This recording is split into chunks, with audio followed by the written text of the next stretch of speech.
So they had took me to a local ER, and at the time were nervous, kind of just dropped me off the doors and got out of there and let the hospital take care of me. So you still talk to these people? No, Yeah. What is going on, New School Project? I'm Nolan Claypack. We are back in business. New studio, new setup. We're back with the podcast. Thank you guys so much for tuning in. I'm joined by my good friend that I haven't seen in a long time, Chris Pociecha. Let's freaking go. How you doing, man? I'm doing good. Pleasure to see you. It's really good to see you. Yeah. Looking absolutely jacked. A little bit, no. It's modest. He shook my hand and broke it. But also produced by our boy Jay. He always does a great job, as you guys can see. And thank you guys so much for tuning in. Baby, we are back. All right, let's get into this. I'm very excited to talk to you, Chris, specifically because I haven't seen you in a long time, and I watch, kind of how people are doing in high school, and you never lose how you're following them, because we grew up on bikes, and then we turned 13 and we got iPhones, and then so we know a little bit of both sides of the world that we're living in right now. Yeah. And I think what you're doing is real cool. So Thank you. So what's your company? How'd you start it? How'd you go about all this? I started CDP Landscape at 19 years old, right around the time of COVID. Yeah. COVID had broke out while I was working at Huron Valley Hospital, actually. I was mopping, waxing, taking out trash, just going from floor to floor, room to room, and taking care of a lot of the maintenance on the aspects of the hospital. COVID broke out. Things got a little crazy. I left the hospital scene, and I got into landscaping. I had done it for a couple years prior with some friends from high school. Didn't really go so well. Ended up with a head injury. Okay. Fractured my skull, my right eye orbital, my nose septum, had a brain bleed. Happened in West Bloomfield area. At what age? 19 years old. So I guess I was around 20 years old when I started the company, but was working for myself and or working in the entrepreneurial mindset of landscaping. Yeah. With a group of guys from high school before I started to take things serious. After that head injury, getting healed up, I went into business for myself and took things a different route, a little more safer, insured. Mm-hmm. That head injury costed a lot. Oh yeah. So let's go into that. So let's go freshman year, right? Yeah. Freshman year of high school. We go into high school. We're young, dumb, reckless. Maybe, we're trying to find love. Maybe we're, just trying to fit in, all this different stupid ass shit. I call it the high school fog, because it creeps in, and then vision, you can't see as far into the future. You can't see as far into what you want to be, who you want to be, all this stuff, and you kind of get absorbed in it, and then some have more structure than others. We come out. Yeah. So how'd you get into the how did you learn how to use tools? That's where do you start with that? So that kind of goes to my father way back. Even as 8-9 years old, I was always trying to help him mow the lawn, help him in the garage, whatever I could. My brother was more of the video games, very good with computers. He was the inside nerdy type. Nothing wrong with that, so to say, but I was definitely wanted to be outside, wanted to be with my dad in the garage doing whatever he was, even if it was changing the oil. Oh yeah. He encouraged me to work with the neighbors. So even in elementary school and middle school, me and a couple of the neighbor kids would go around and knock doors and do snow shoveling or lawn removal or pick up dog poop or take trash cans to the curb for the elderly. There was always some way that he was trying to encourage us in that aspect real young, and I never understood it.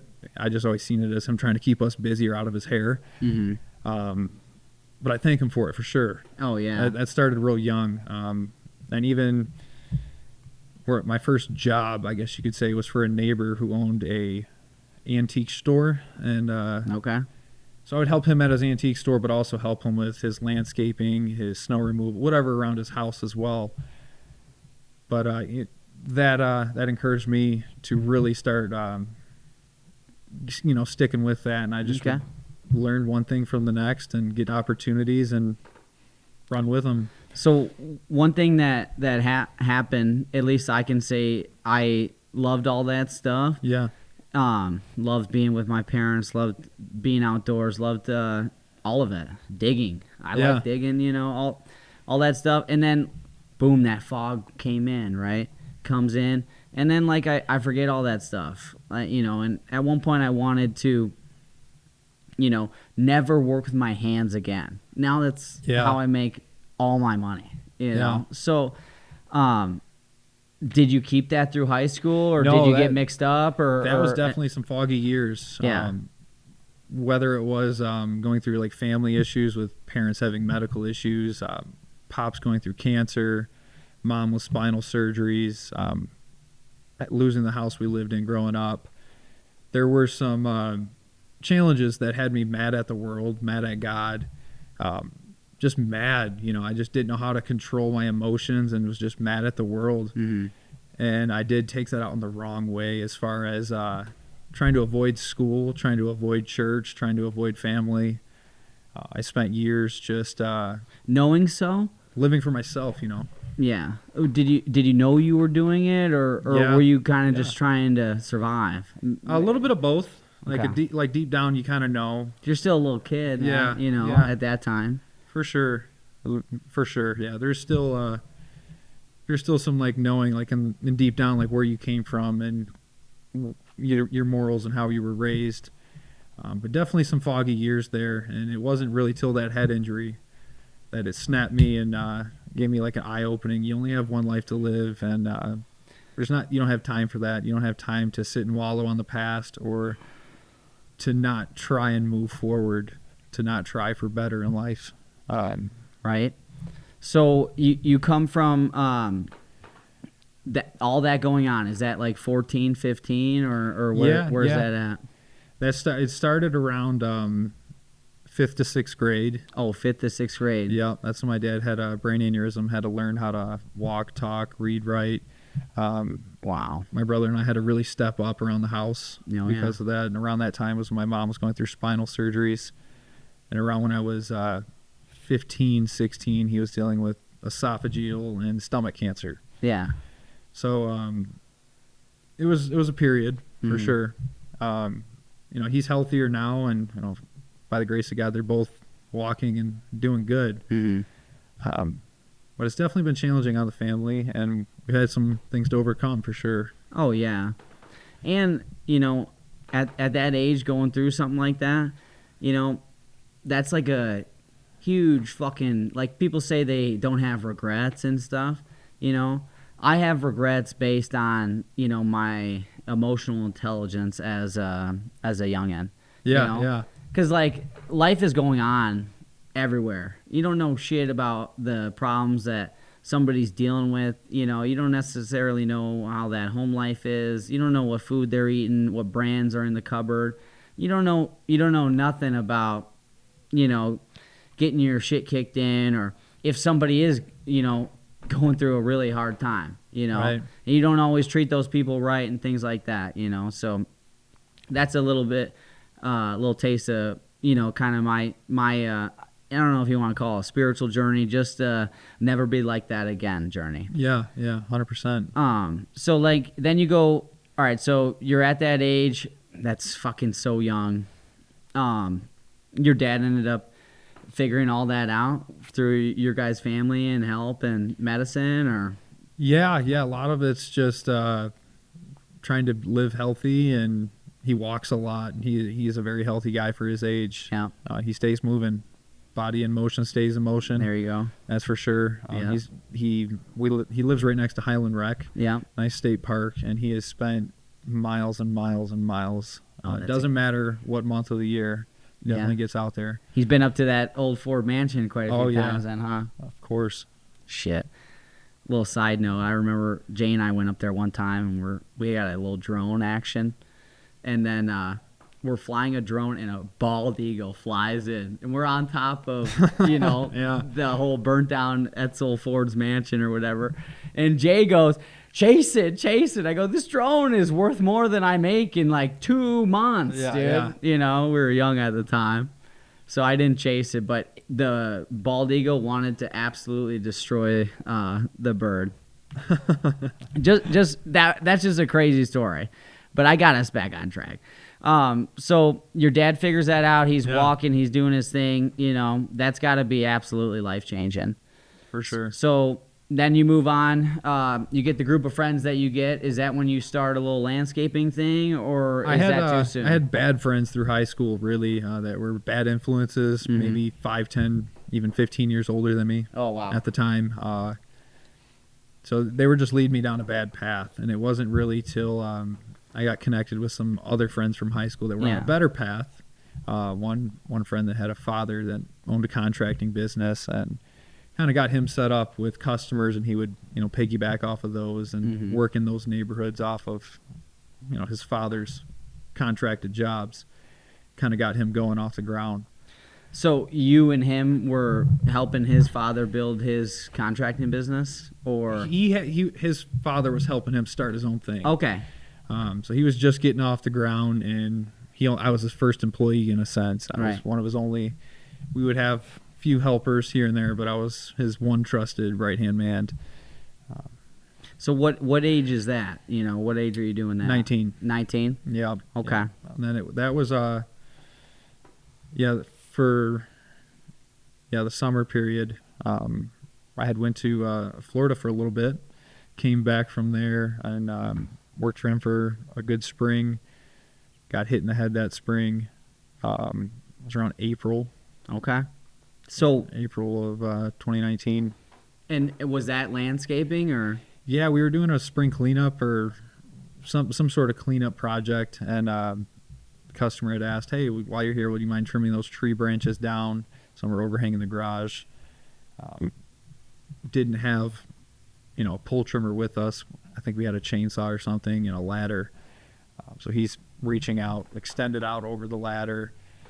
I'm holding the ladder so he doesn't tip and fall. There's boulders around the base of the tree. Branch comes down, smacks him off the ladder. Branch hits me in the head. I end up on the bottom of the mess, knocked out, unconscious. And that's the injury? Yeah. Oh my God. How big of a branch are we talking here? I have pictures of it. Yeah, I'd say a little bigger, probably a little more around my thigh and a good 20 feet. It's a big thigh. Yeah. It's a big thigh, my man. Holy shit. How high up was it? I was a 12-foot ladder. I actually still have the ladder. Oh, yeah? No kidding. Yep. 12-foot A-frame ladder, and he's about 6 foot tall. And he was fully extended out, so give you an idea. Roughly. Yeah, about 16 feet. Yeah. You know, probably 300-pound. Yep. Wow. Lucky to be here for sure. And oh, yeah. I don't remember the branch hitting me. A lot of this is going off of what him and another guy that we had with us told me about the situation. Yeah. I was knocked out unconscious from it and pretty combative when they had woke me up with water in my face with the hose. So they had took me to a local ER, and at the time were nervous, kind of just dropped me off at the doors and got out of there and let the hospital take care of me. So you still talk to these people? No. Yeah. No, sir. Yeah. Wow. That's some fucking cowboy shit right there. Yep. That's messed up. I remember blowing leaves and having a force of wind hit me in the chest, kind of getting sucked into the ground, watching everything go dark, getting claustrophobic, a feeling of can't breathe, everything being compressed, head to toe, just fierce coldness, and a sense of like, am I dying? Is this it? Am I dying? Things got pretty dark. Not to get too spiritual, but you can go. I thought I was in hell. I definitely thought I was in hell. My mind was playing tricks on me in a sense that maybe I was hearing things that were demonic. But I definitely remember crying out for Jesus, asking God, if this is it, please, Lord, save me. And just having that thought, even because I remember trying to speak it, not even being able to, but just having that thought and just repeating it. And like that, I woke up in the hospital days later, coming off of a medically induced coma. So it definitely changed how I looked at life, and I I woke up as a family member who was a pastor praying over me, my mom and dad there, and it was pretty intense, to say the least. Now, so that's at 19, right? Yeah. 19. When do you get out of the hospital? It was around the end of April, maybe beginning of May. And had this happened a month before, 2 weeks before, or I think I was in the hospital altogether like 3 weeks. 3 weeks? Something like that. Wow. So you get out of the hospital, and the reason why I'm asking all this stuff is because I'm inspired by what I see you do online. And it is hard to make content all the time. It really is, especially when you're busy. And do the whole thing, you know. That's why the podcast thing is cool, because we can just talk, you know. And I'm just genuinely interested on how you did it. I appreciate that. And I also, you know, I know that this generation is in their phones and they listen to things online, and you know, sometimes they take all of it for face value or whatever, you know. Yeah. I just would love to put out a conversation from real motherfucker that has been through some shit, and then now he's figuring out what he wants to do and how he's figuring out how to make other men's lives great and all that stuff. That's a big fucking deal. So I just want you to know that. Thank you. So we're going into we're in April, right? Yeah. That's where we're at. So what do you do? How long does it take to recover? Like, what are you thinking about through that whole time in your life? I was trying to find a place to live, trying to find a place to work. Still wanted to make money. Still had to go through cognitive therapy. Dealt with a lot of headaches. A lot of spiritual pulls. Trying to find a church, trying to get connected with family more. It was you felt like an overwhelming urge to do all that. I need to get things done. I need to like, what's partying? Like, I'm not trying to go hang out with the guys anymore. It was a whole switch for a good minute there. Yeah. On what my goals were. Mm-hmm. So going into that, you know, how do you start to build it? Do you go to another job first, or? Yeah. I went to the hospital. That's something my dad did for all of my life growing up. He worked at Beaumont, and he had that same position. Did it for over 20 years. Mm-hmm. So that was my first thought of like finding something stable, finding something consistent, something that's going to make my mom and dad proud. Yeah. Something that you know is true. You got a roadmap to do it. Yeah. Just wasn't for me. I did not like the hospital life. My mom was a nurse. That's how my parents met. They were both in the medical field their whole life. I remember that now. But yeah, it just wasn't for me, and especially with COVID and being young and all the crazy things that happened during that time. I didn't comply too much in a lot of situations. Yeah, absolutely. COVID. I was not that type of guy that wanted to put a mask on and be told when and where I can leave the building from what door and what floors I have to wear full PPE on, and just didn't want to get into it. You're like, I already met hell at its gates. I don't need this shit, no? Yeah. Fuck. Lost my grandpa in COVID. That was it just kind of inspired me. He was an entrepreneurial type guy himself. But yeah, during COVID, that was like kind of like the eye opener of like, something's going on in the world, something's going on in our country. Mm-hmm. Time is running out. That was around the time I found Andy Frisella. Mm-hmm. Started watching his podcast. Sure. Like, I need to do something with my life. He'll get you going. You know, I had known some guys that were making some good money, making good success, and I was like, why not me? Yeah. Why not me? Why can't I go out there? I'm doing all the work. I know how to do it. I'm able to talk with the clients. It's just not it's just not your risk on the table, and you wanted it. Yeah, when my first job, I had started I actually got a few clients from the hospital, from people around the Commerce area, from Huron Valley. Had a rake and a tarp.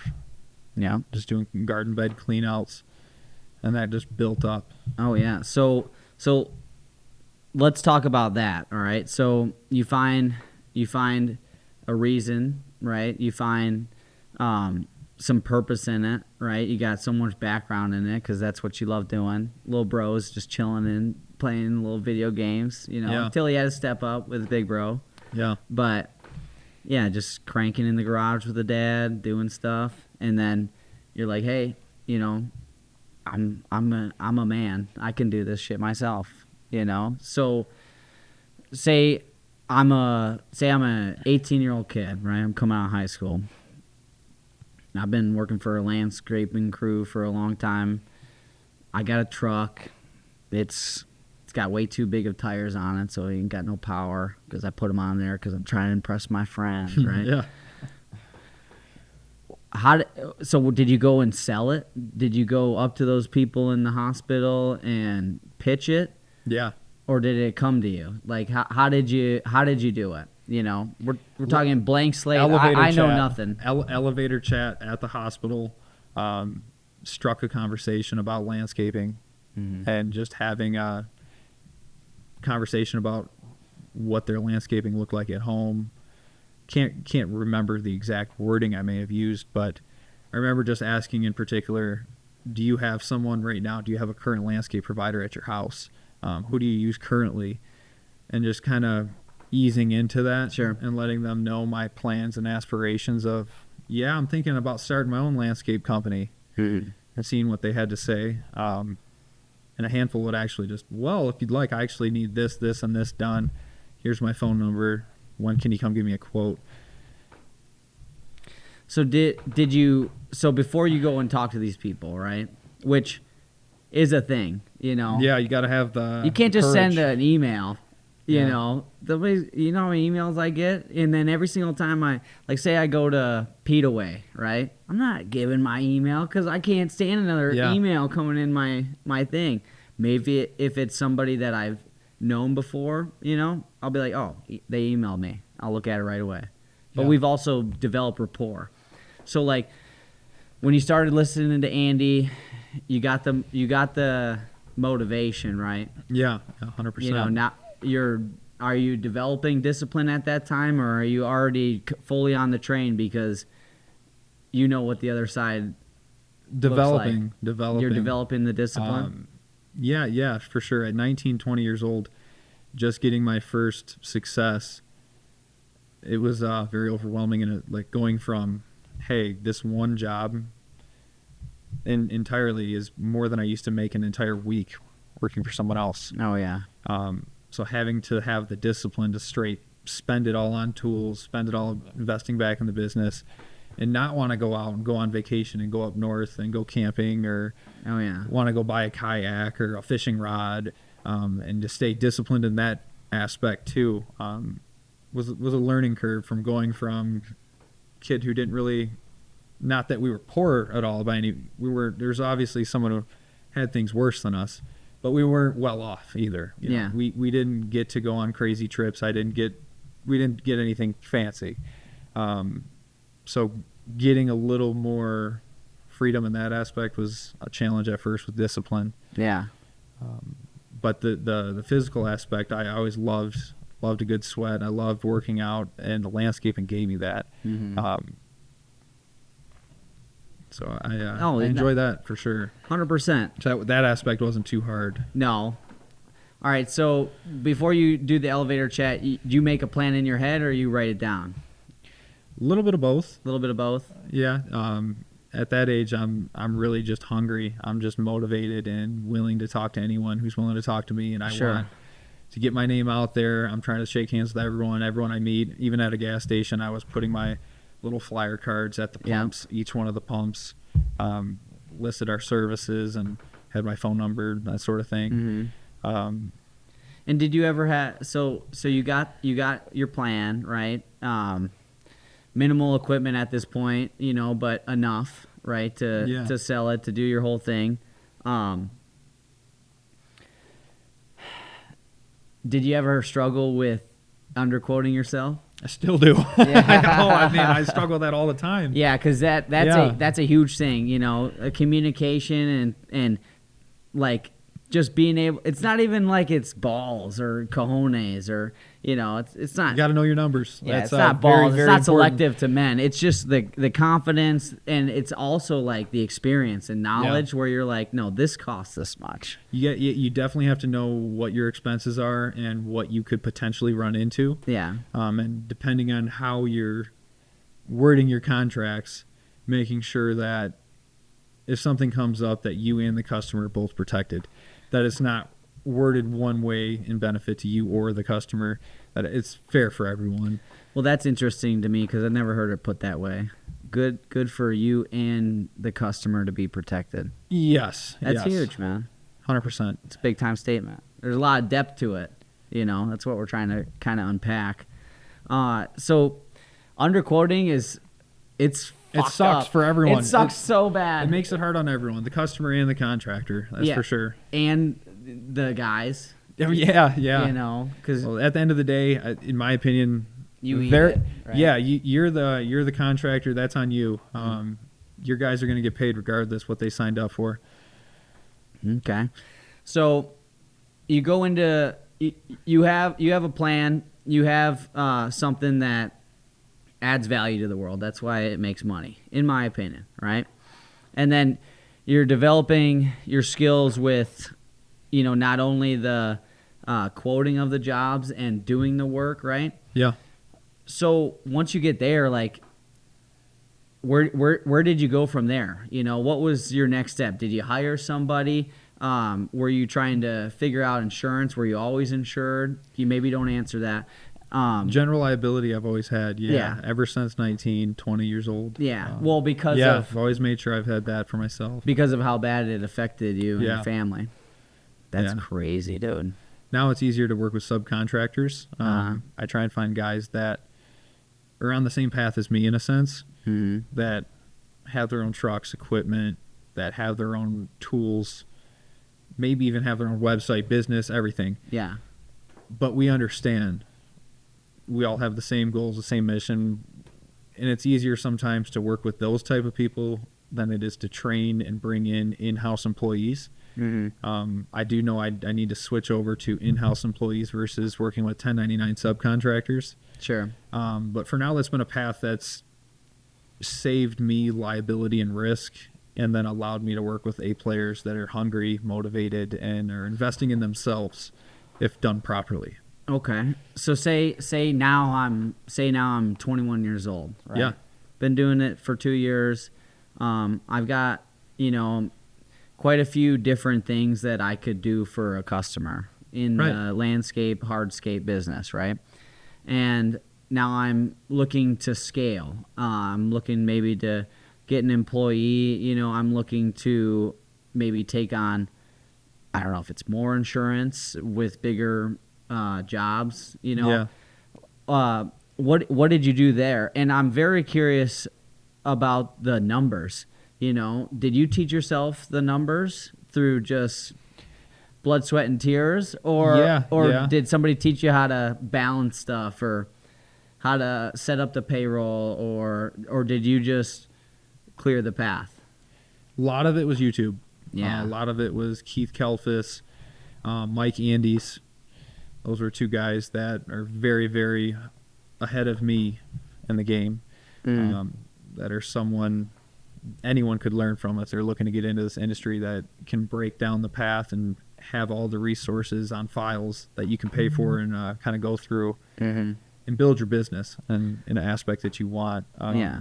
But a lot of it I did have to learn my own. You have to learn your numbers, what it costs you to be in business, what equipment do you have, what is your rent, what do you need to make at the end of the month, what are you trying to make, what are your goals? Every company is going to be different, every guy is going to be different. You really kind of have to sit down and really think hard on where you want to be in life, what you're trying to do to get there, and how to do that in an ethical manner. Yes.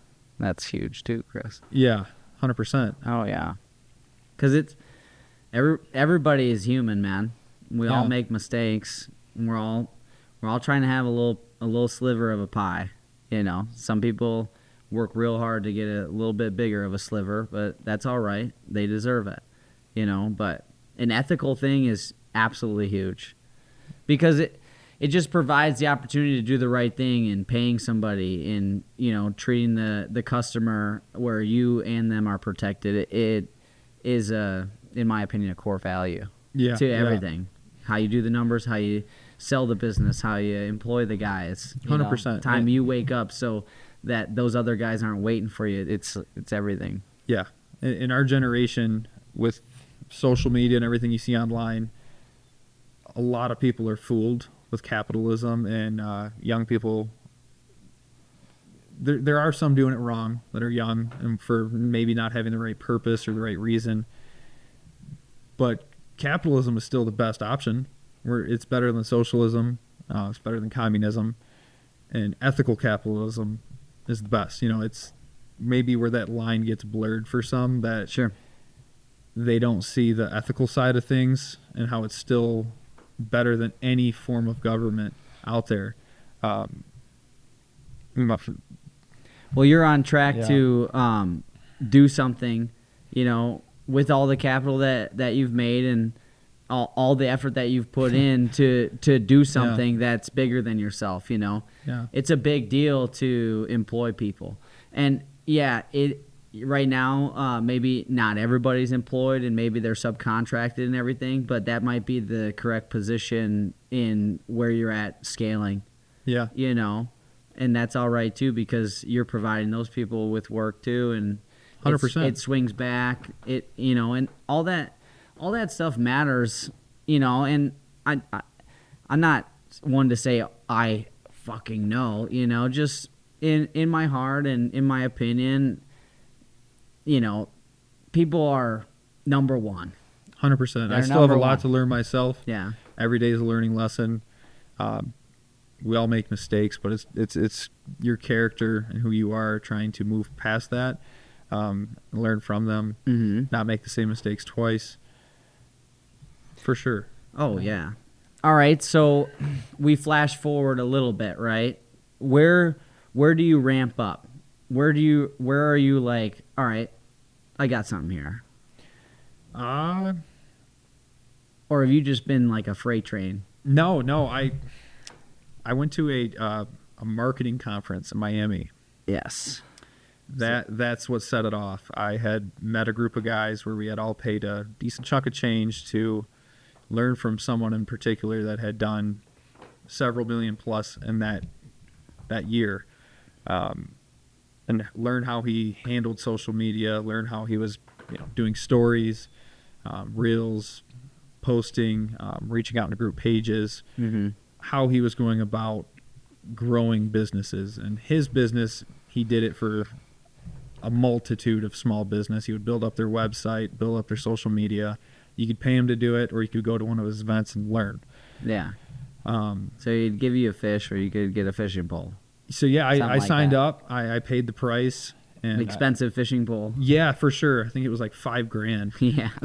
So it was a lot and your of flight, money. huh? And the flight, right? Yeah. Oh yeah. Yep. Yeah. On top of the flight and the rental car. Did it come with a room? No. It didn't come with a fucking room either, huh? Yeah. So $8,000 all in, baby. Yeah, it was scary for sure, and at a time where.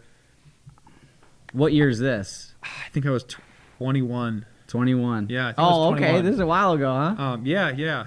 So I'll be 27 next month. Big dog. All right. So I was 21 years old, scared out of my mind. I took the girl I was seeing at the time with me. Yeah. She had worked in the business with me and kind of had a thing, but you guys moving forward. You guys went different ways? Yeah, of course. Yeah. Well, it's never a bad option to take a woman to Miami. And yeah, no doubt. Just to let you know about that. 100%. Yeah, Miami. I remember the first time I tried to drive into Miami. I think I was 19, and my mom had my location and shit. She goes, "Don't fucking go to Miami," and I was like, "Whoa!" I got rear-ended twice. Yeah. In that trip. By twice? By two different people. I got rear-ended. Miami was definitely some fun, but I learned a lot, and it inspired me. I went back home, and I was motivated. I had a really good job that I did, a raised garden bed, a complete tear out, and whole front yard renovation. That's all the profit from that, and then the whole month before is how I made it there. So I came back with, almost blank zero again.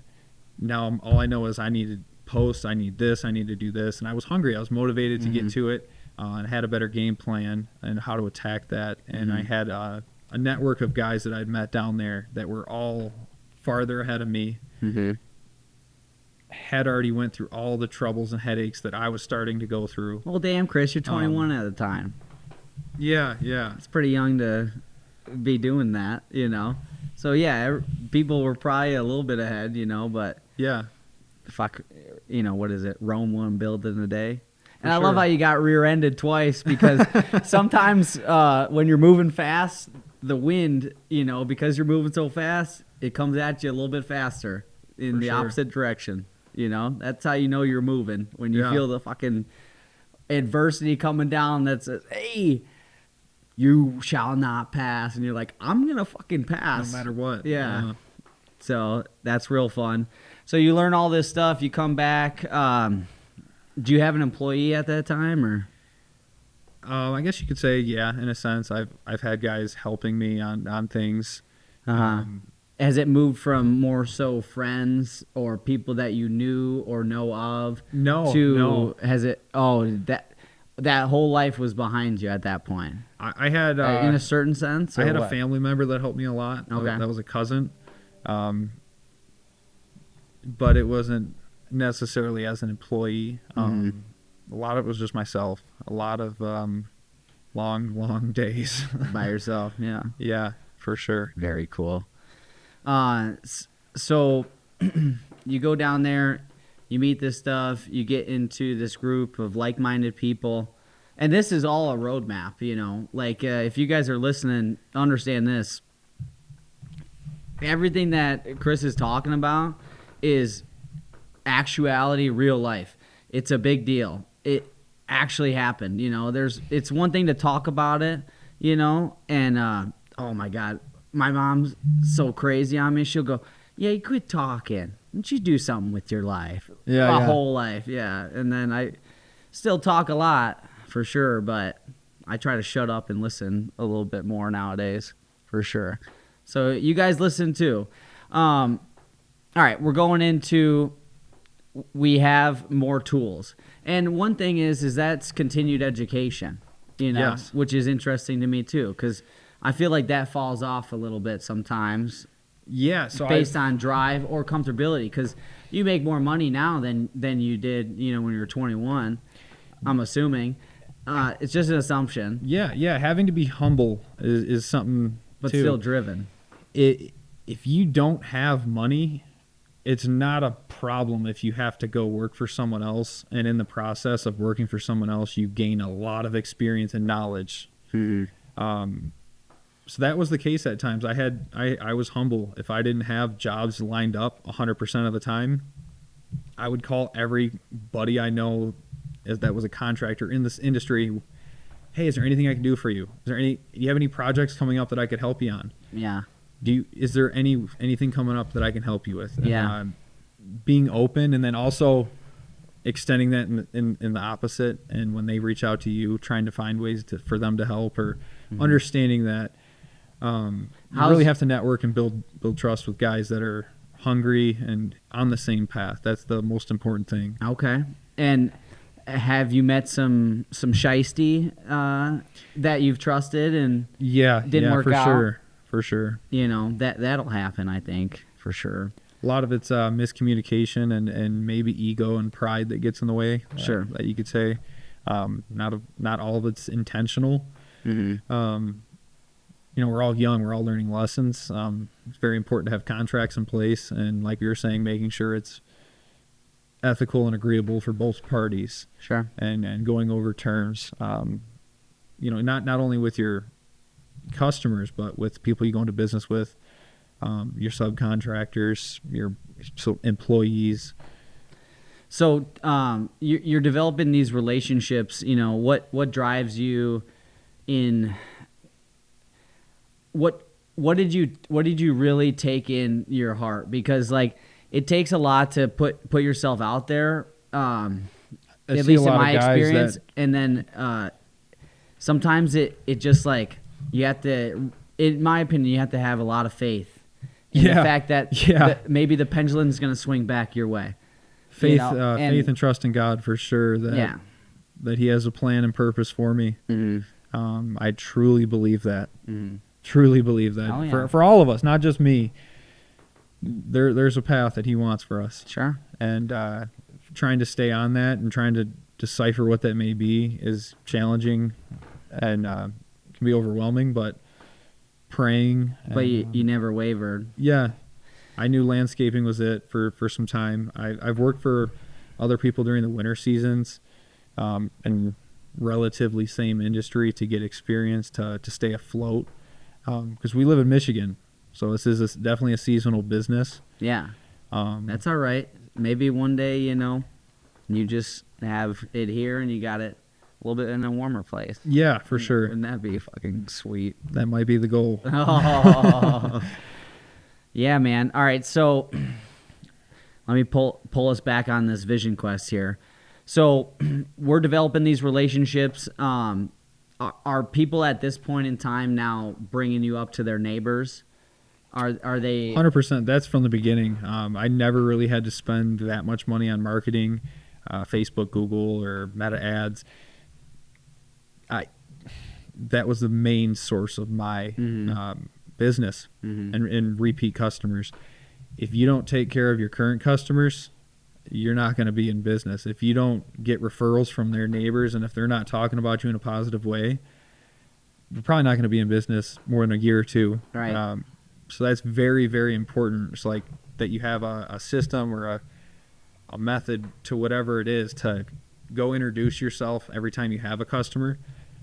Set yourself up, get your guys started. Maybe you get started a little bit, take a little 15 minutes, an hour or two in, go knock on the neighbor's door and say like, hey, my name's Chris. I just wanted to reach out, knock on your door and say, I'm working on your neighbor, Jeanette, across the street. If you hear our equipment, see us moving around, we're going to be doing some landscaping. We're renovating your garden beds.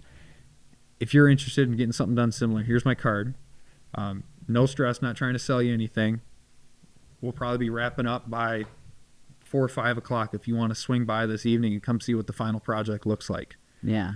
Open that door.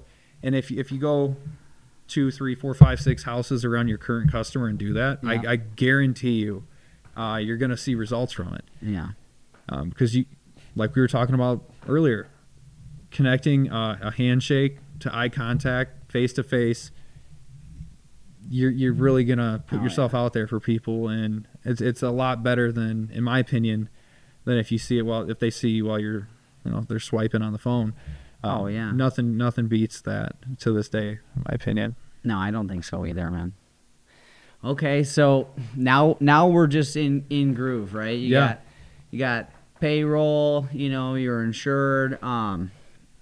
You're figuring out how to write stuff off and do that whole thing? Yeah, I had to. Is that a YouTube thing too? Did you figure that out on YouTube or? No, I got lucky in the beginning. Actually, I had a customer that was an accountant. No, okay. And we traded, some services for services. So there we go. He would help me with bookkeeping. He would help me with profit and loss statements. I'd help him with a fall cleanup, splitting firewood, moving debris, whatever it was. Whatever it takes. Current situation with the new accountant now, actually. Like I was saying, it's good to have good relationships with good people. Take care of those people, and they'll take care of you. No, it just makes sense. Yeah. And I wrestle, right? Yeah. So it's you have to find a way to score from a lot of different angles. 100%. And from a lot of different positions, and you gotta score points to win, And if we're relating that to life, just everything that you've said is just right on the nose of things that I think are very true to this world. Yes, sir. Providing value, doing the right thing, being involved in a community of like-minded people, further educating yourself, going through hell and coming over a hill and seeing a sunrise, Amen. Cutting people out that don't deserve your company anymore, Yeah. keeping around the ones that do, figuring out a way to, maybe I can't do this right now, but maybe I can subcontract and get better quality of work, and then maybe later on I'm planning to scale something different where, I am developing and training and stuff like that. Yeah. I know all It's that a big stuff expense. is in your mind. It's it's a big cost for sure. It's a big cost to be on your own anyway. Yeah. It's very hard to do, and you're doing it. So where are we at now? Where is CDP Landscape at now? Stressed but working. But working. It's pretty busy. Uh-huh. Grateful for the work for sure. Yep. Getting into some bigger projects that have been really fun and challenging. Yep. That's got to be stimulating though. Yeah, for Figuring sure. that out. What about the equipment? Recently purchased a Bobcat MT100. Picked up a new dump trailer this season too. That's huge, man. Yeah. Is it just a button and it dumps? Oh yeah, of course. How was the first time that dumped for you? Were you like? I had my first one around like 20 years old. Okay. But I bought it off a farmer and it was beat. I had to paint it like twice a year. Did it still have a battery in it? Yeah. It went up and down, and I just had to do a lot of maintenance on it, and it was older. It was a 2005. So I ended up selling that this year to another kid that was just getting started, 19 years old, hungry, from Ohio. Yeah. And he's going to put it to good use, and he got it at a good deal to where he'll be able to make some money and eventually one day get his own new one. Very cool. But great deal. I went to local spot in Waterford to pick it up, and been making money with it and working towards paying it back. That's paid off, but now I gotta pay me back for purchasing it. Oh, sure. But it'll do so fairly quickly. That's awesome. It's a great investment. For sure. Yeah. Well, Chris, honest to God, it's a pleasure talking to you, hearing all about that big old brain of yours, dude. It's big. You got a lot of knowledge in there, and a big thing with me is that you're combining it with this like sentimental feeling in your heart, where it's like, this is what I need to be doing, this is how I want to be treated, all that stuff. And I'm just really impressed, and I really appreciate you coming on the show. Yeah. For those of you guys listening, Chris is an awesome guy. I've known him my whole entire life. We went to kindergarten together. Yeah.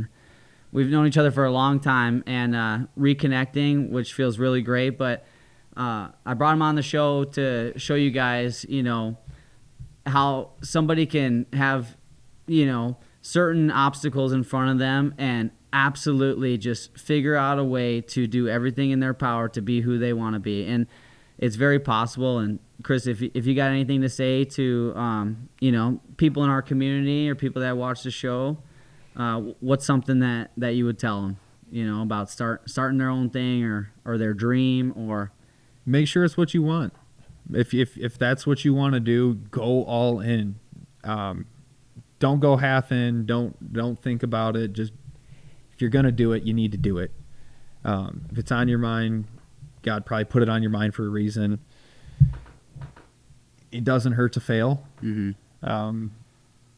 You're gonna learn something along the way. I'd say jump in. The entrepreneurial journey can be the right path for the right guy, especially people that, if they came from wrestling and being very highly strung and had that high energy as a kid or through high school, and it was hard for them to sit down. Mm-hmm. There's probably something to that there, and the entrepreneurial path might have something for them. Awesome. I 100% agree. Oh yeah, do you want to plug the company, my dog? CDP Landscape. We work out of Oakland, Livingston, and Macomb County. 248-472-4922. Give me a call or text. We can book a consultation and go from there as far as looking at whatever project you're trying to get done. Absolutely. Guys, Chris Pociecha, let's go. Thank you. Thanks, New School. We out.